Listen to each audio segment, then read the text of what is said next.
Pursuant to Internal Revenue Service guidance, be advised that any federal tax advice contained in this program is not intended to be used, and it cannot be used by any person or entity for the purpose of avoiding any tax penalties that may be imposed by the Internal Revenue Service or any other U.S. federal taxing authority or agency, or promoting, marketing, or recommending to another party any transaction or matter addressed in this show. The opinions expressed by the host and the guests are their own and may not be used as authoritative advice. Any use of this material without the written consent of the host is strictly prohibited. Welcome back. I am your host, Attorney Stephen Leahy, and this is the IRS Radio Hour on AM 560, The Answer.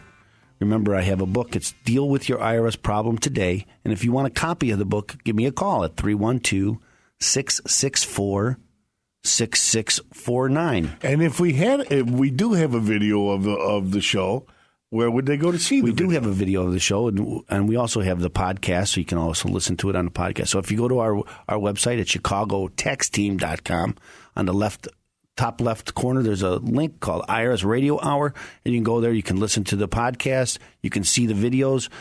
We try to put segments on for specific questions. So if you have a question about, for instance, last week we talked about installment agreements. So if you had questions about installment agreements and how those work, you can watch that video clip of us talking about installment agreements.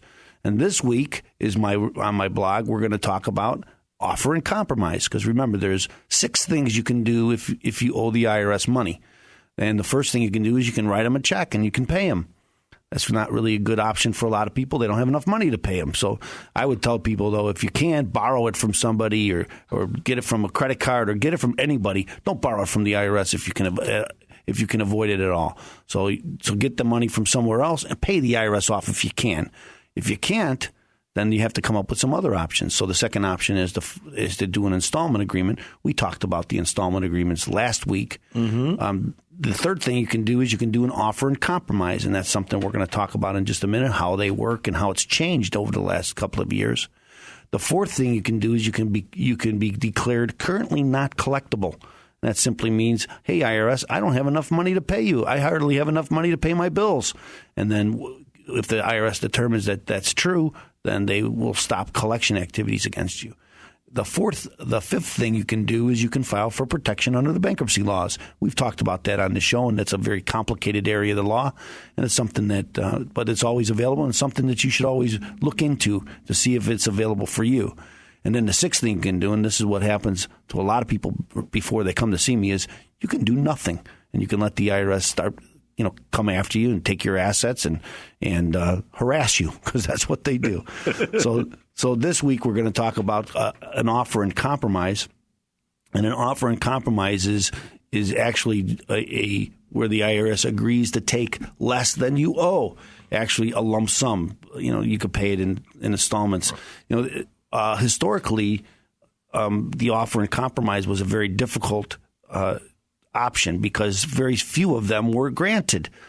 I think historically the numbers like 18% were granted. So all these commercials you see out there that says, pay the IRS pennies on the dollar. Yeah, this is what they're talking about. They're talking about the offer and compromise.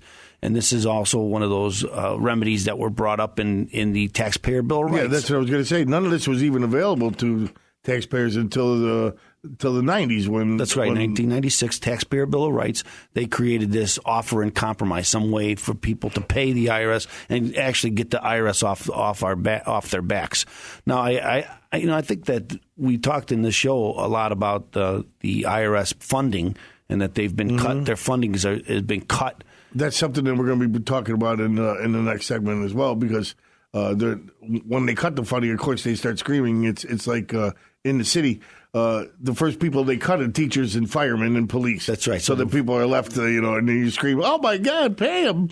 So, but and even when they came out after 1996, the offered compromise again, as I mentioned, they only had 18% success rate. So most people didn't get an offer and compromise, even though they tried. So they go through the hassle and the expense of hiring someone to do an offer and compromise, because it is complicated, because there's lots of documents to get involved. There's lots of it's a complicated process. Well, the problem with those commercials that come out, and as you were saying when we first came on here, the reason why you like to use local guys is because the problem with those, it sounds like, boy, it's easy. I owed $400,000. They took $40. This is great. The IRS is they're so accommodating. You don't hear that a lot from people, but and again, I have helped. If you listen to the commercials, I agree, and again, because that's an easy sell, right? If I'm going to sit down and I'm trying to help you, and I tell you, you know what, you could pay the IRS pennies on the dollars. Where do I sign up? How do I make that happen? And I think a lot of times that attorneys know that you're not a good candidate, but they sell you that service, and it might take a year to find out that it doesn't work for you. As you said, most of the time they're not attorneys. Well, a lot of times they're not attorneys, and they as you mentioned, they just gather information. And again, they know that that's not going to work for you, but that's what you want because it sounds good. Yeah, well, that gets you on the phone anyway, and it gets you, and it gets you to call them, and then it's an easy sell because where do I sign up? How much does it cost? If I could pay 10 cents on the dollar, that's great. I'm hiring you. Why would I ever pay taxes if I could do that? Well, that's a very good point, and I think that's the way the IRS looks at it. And in 2012, they came up with what they call a Fresh Start initiative, I should say. It's a Fresh Start initiative from the IRS, and they tried to revamp a lot of these programs. So installment agreements were revamped. We talked about that last week, in that they used to be limited at $25,000 or less for what they call a streamline, where you don't have to give the IRS any information about your particular financial situation, and they doubled that. It went to $50,000. So now it encompasses a lot more people, makes it easier for people to resolve their IRS problems. And they did this very similar thing here with the offer and compromise, where they used to look at. First, they were very difficult, and when you looked at your income and then they subtracted what they called your allowable expenses, they were very stingy with allowable expenses. And so it looked like after they did the calculation, it looked like you had a lot more money at the end of the month than you actually did.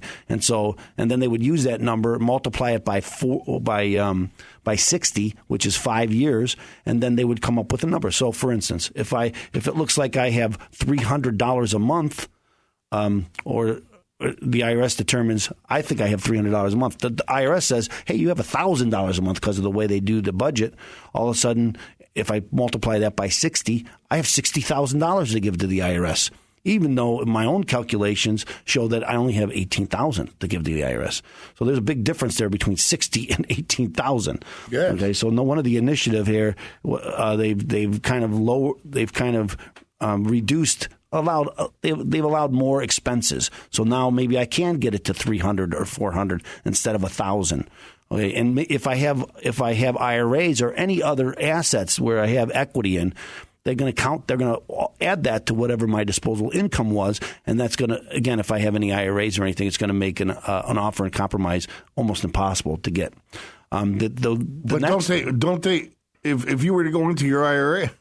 You were going to your IRS, I'd have to pay taxes on it. Then the IRS would fine you anyway. Exactly. It makes it really difficult. But with the new initiative now, they're looking only at 12 months or 24 months, depending on how long you want to pay in order of disposable income. So in my example, even if it's $1,000, if it's only 12, now it's only $12,000, where it used to be $60,000 to resolve it. Now it's only $12,000. And if you're going to want to pay more than 5 payments, up to 24 payments, then it goes up to 24. The multiple's 24. But the secret here is the IRS doesn't tell you all these things. You have to find those things out. Absolutely for yourself. True. So I had someone come. Or an attorney. Well, I think my own opinion is you should hire an attorney, because these are complicated. You got to know what they're looking for, and it's complicated. And to present your numbers in the best possible light. Because whatever you say on there, and if you make mistakes, and I had someone come in this week who was just denied a offer and compromise, and I looked at their paperwork and it was wrong.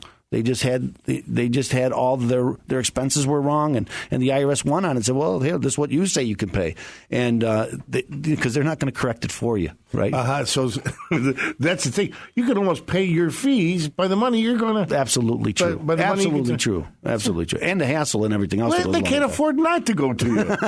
That's what I keep trying to tell them, Jim. And speaking of that, if they wanted to go to you, how would they get in touch with you? Well, so if you owe the IRS any money, then you should call my office at 312-664-6649. Make an appointment. Come on in and talk to me. It doesn't cost anything. It's a free consultation. And you get a cookie. And you do get cookies. We do have fresh baked cookies when you come in. So it's people find that unusual, but it's true. You can also visit the website at chicagotaxteam.com. You can send me a question at questions at IRS Radio Hour. We look forward to the questions. Yeah, we do. And if they want to now, let's get to the video. It's on IRSRadioHour.com. Okay, don't go anywhere.